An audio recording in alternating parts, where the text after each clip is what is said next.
Oat and I are in the woods near home, here in Devon. And I've been pondering while I've been walking, so I thought I'd do a quick live and see if anyone else is in the same position. Now, I've been back to visit my family in West Sussex last week. I really miss seeing them. I've lived closer, I've lived a lot further away over my career. I moved away for work. The condition of me leaving A-levels was that I had a job to go into. At the time, riding horses, the easiest option was to go and work for a racing yard in Herefordshire and have a job within a couple of days and somewhere to live tied to it. And that's pretty much what I did for nearly 20 years.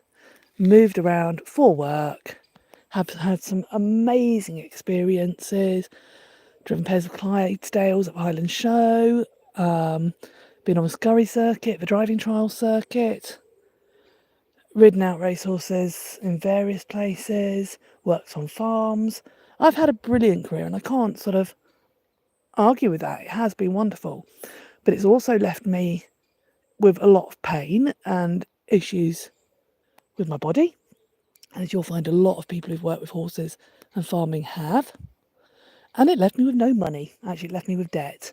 Because particularly as a riding instructor, you're expected to live on very little money, but also to pay for your own qualifications, keep them up to date, your own equipment, keep that up to date, one full, and that's another sort of £90 plus hat needed, body protector, because you need the body protector, the hats, etc., to take the qualifications, to keep them up to date, to be able to teach, your daily clothes, because there's no sort of subsidies or anything, or like now I work for the railway, my clothes are provided for me. That's not normal working with horses.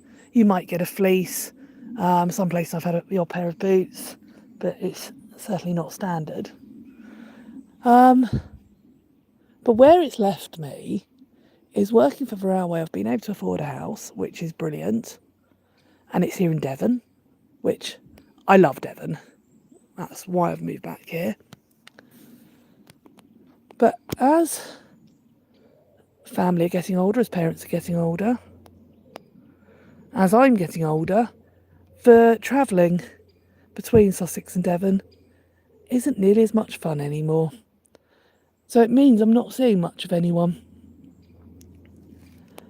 And I've got to decide whether I look for a job closer to them, but it's an area I don't really want to be in. It's a busy area, and I'd only be able to afford a one-bed sort of flat, really,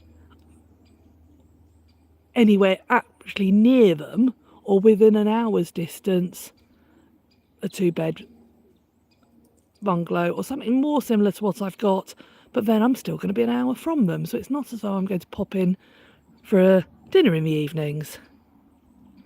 So in reality, will I actually see more of them? And that's where I'm at. I don't know if any of you have had to make that decision lately. Do you live closer to family in an area you don't necessarily want to be in because you want to see them? Or do you live further away and just make the trip more often? Any insights would be very welcome. For a while, I thought both mum's and dad's side of the family were going to move towards Dorset, which would have been about perfect. But it's not happened. Right, I just need to call these dogs back. 2 seconds. Guys! I sat in a stunning spot here. Good girl. But obviously I've got to keep half an eye on them. Well done, gang. So there we go. I'm going to leave it at that because I'm working tonight. The other thing is I love the job I'm in. My employers are being a bit of a pain not providing safe work place, but the job itself I love. And I don't actually really want to leave it. So there we go. Something to ponder on. I'm going to go and carry on walking with the dogs. Because as you can see, Merlin's getting bored. Merlin, are you getting bored? He says, yeah. So So take care, everyone, and we'll see you all soon.